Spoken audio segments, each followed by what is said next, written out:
ನಮಸ್ಕಾರ. ನನ್ನ ಜೀವನದಲ್ಲಿ ಕಲಿಸಿರ್ತಕ್ಕಂಥ ಗುರುಗಳನ್ನು ಸ್ಮರಣೆ ಮಾಡಿಕೊಂಡು ಗುರುಗಳಿಗೆ ಒಂದು ನನ್ನ ಭಾವ ಅಭಿವ್ಯಕ್ತಿ ಮಾಡಿ ಒಂದು ಕವನವನ್ನು ಬರೆದಿದ್ದೀನಿ. ಕವನದ ಶೀರ್ಷಿಕೆ ಅವರು ನನ್ನ ಗುರುಗಳು.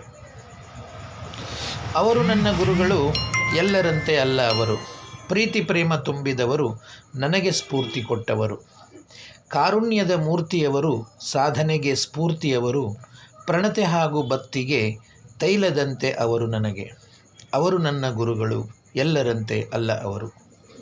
ಕಲಿಯುವುದನ್ನು ಕಲಿಸಿದವರು, ಕಲಿಸುವಂತೆ ಮಾಡಿದವರು. ಕಲಿಕೆ ಹಾಗೂ ಬೋಧನೆಗೆ ಮಾದರಿ ಅವರು ನನಗೆ. ಅವರು ನನ್ನ ಗುರುಗಳು, ಎಲ್ಲರಂತೆ ಅಲ್ಲ ಅವರು. ಅವರು ನಕ್ಕರೆ ಹಾಲು ಸಕ್ಕರೆ, ಕೋಪಿಸಿಕೊಂಡರೆ ಕಲ್ಲು ಸಕ್ಕರೆ. ಹಾಲು ಜೇನು ಬೆರೆತಂತೆ ಮಧುರಾಮೃತ ಅವರು ನನಗೆ. ಅವರು ನನ್ನ ಗುರುಗಳು, ಎಲ್ಲರಂತೆ ಅಲ್ಲ ಅವರು. ಬದ್ಧತೆಯನ್ನು ಬೆಳೆಸಿದವರು, ಶ್ರದ್ಧಾಭಕ್ತಿ ತುಂಬಿದವರು. ಗಾಳಿ ಮಾತಿಗೆ ಕಿವಿಗೊಡದವರು, ಕರ್ತವ್ಯವೆಂದೂ ಮರೆಯದವರು. ಅವರು ನನ್ನ ಗುರುಗಳು, ಎಲ್ಲರಂತೆ ಅಲ್ಲ ಅವರು. ಹಾಲಿನಂಥ ಪರಿಶುದ್ಧರು, ಮಲ್ಲಿಗೆಯಂಥ ಮನಸ್ಸಿನವರು. ತೀಡಿದಷ್ಟು ಗಂಧ ಸೂಸುವ ಶ್ರೀಗಂಧದ ಮೂರ್ತಿ ನನಗೆ.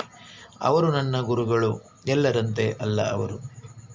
ಧೈರ್ಯ ಸ್ಥೈರ್ಯದಿ ಹಿಮಾಲಯ, ಹೃದಯ ಸೌಂದರ್ಯವೂ ಸಹ್ಯಾದ್ರಿ. ಬೆಟ್ಟದಷ್ಟು ಪ್ರೀತಿ ತುಂಬಿದ ಹೃದಯವಂತ ಮೂರ್ತಿ ನನಗೆ. ಅವರು ನನ್ನ ಗುರುಗಳು, ಎಲ್ಲರಂತೆ ಅಲ್ಲ ಅವರು. ಹೂವಿನಷ್ಟೇ ಮೃದು ಸ್ವಭಾವ, ವಜ್ರದಷ್ಟು ಕಠಿಣ ಭಾವ. ಯಾರ ಮನವ ಚುಚ್ಚದವರು, ಸ್ಥಿತಪ್ರಜ್ಞನ ಮೂರ್ತಿ ನನಗೆ. ಅವರು ನನ್ನ ಗುರುಗಳು, ಎಲ್ಲರಂತೆ ಅಲ್ಲ ಅವರು. ಎಷ್ಟೇ ಕಷ್ಟ ಬಂದರೂ ತೋರಲಿಲ್ಲ ಹೊರಗೆ ಅವರು. ಭವಿತವ್ಯದ ಬದುಕಿಗೆ ದಾರಿದೀಪ ಅವರು ನನಗೆ. ಅವರು ನನ್ನ ಗುರುಗಳು, ಎಲ್ಲರಂತೆ ಅಲ್ಲ ಅವರು. ಅವರ ಬದುಕೇ ಪಾಠ ನನಗೆ, ನೆನಪೇ ವೀರ ವ್ರತವು ಯಮಗೆ.